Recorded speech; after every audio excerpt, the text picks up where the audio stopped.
everybody. My name is L Sandnes. I'm a consultant with a specialization in healthcare, doing my weekly video blog, Smart Moves to Prosper. Today, we have a special session at Judicial Square in Washington, D.C. And this evening, I'm going to give you a brief analysis of the Healthcare Reform Act, which I plan on doing several series over the next couple of weeks on. A Chinese philosopher once said, if there's a tough situation, usually there's a simple solution. Well, that could be the farthest from the truth. I think that President Obama, over the last 3 or 4 weeks, has really had his challenges in trying to lobby the healthcare reform. He had went through and did his town meetings because the United States population really did not have a clear understanding what made up the Reform Act. And there were a lot of lobbying groups that came forth after his address, addressing how it was going to be very costly and impact America. You know, the Healthcare Reform Act, let me give you a few statistics about the United States.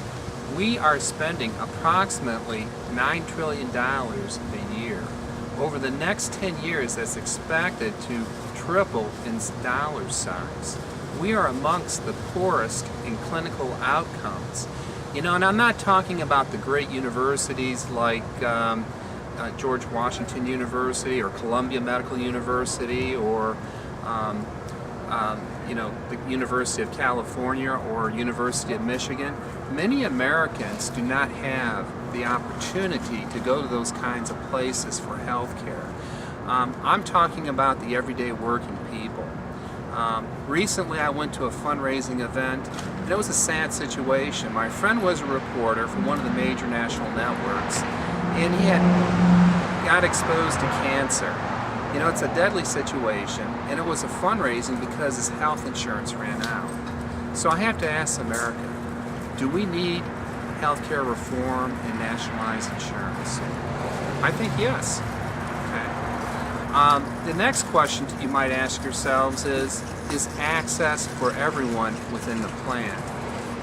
People who do not have health care, it becomes very critical from the perspective that they do need the wellness plans, they need the care, okay? So from that perspective, I feel that we do need it, okay? But when you look at the clinical outcomes, what's causing all the non-for-profit systems to have troubles?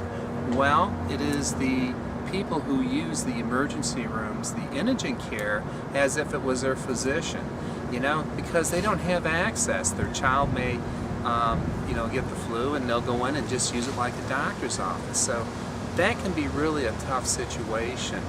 The areas that will receive the largest outcome of the health care are in rural areas, hospitals on the acute care side, physicians, and also President Obama and his team is going to try to take the managed care companies, hold them more accountable. The executives from the managed care companies have made tremendous money and profits over the years. Did you know that the United States automobile industry has suffered greatly because of the cost of health care insurance? What about the backbone of America, the small business and the working man? That is the #1 expense causing these small businesses to go into trouble. So I'm asking everyone, do we need healthcare reform? I think yes. Okay. So from that perspective, I think that President Obama has had a tremendous team in place with a lot of experience, and there's a lot of brain power going into looking at this. I think there's a lot of lobbying against it, but I do believe that healthcare reform will come true. Now, like I do on most of my blogs, here are my 4 tips to turning around a business. And that is really, you need to get your hands wrapped around the cash. Look at the cash flow. You need to get a 90-day projection. Number 2, you need to provide appropriate leadership. Get everybody on the same page. Have a plan to go forward and develop a strategy. I see many businesses nowadays that they don't have a strategy. The business owners have had it so good for so long that they become overwhelmed. The bank calls in their note, and what happens? They just cannot see the forest through the trees. So if you need a strategy, take a look at your competitors. You know, there's a lot of competitors that are doing well. Take a look at their strategy. try to adopt portions that will help you. And 3, if you're having troubles making your payments to the banks because of the tough times in the economy, take a look at going through to your bank and being upfront with them and getting an outside advisor to help them develop a game plan to turn your business around. Open communications is always the best policy. And then my 4th tip is take time to smell the roses.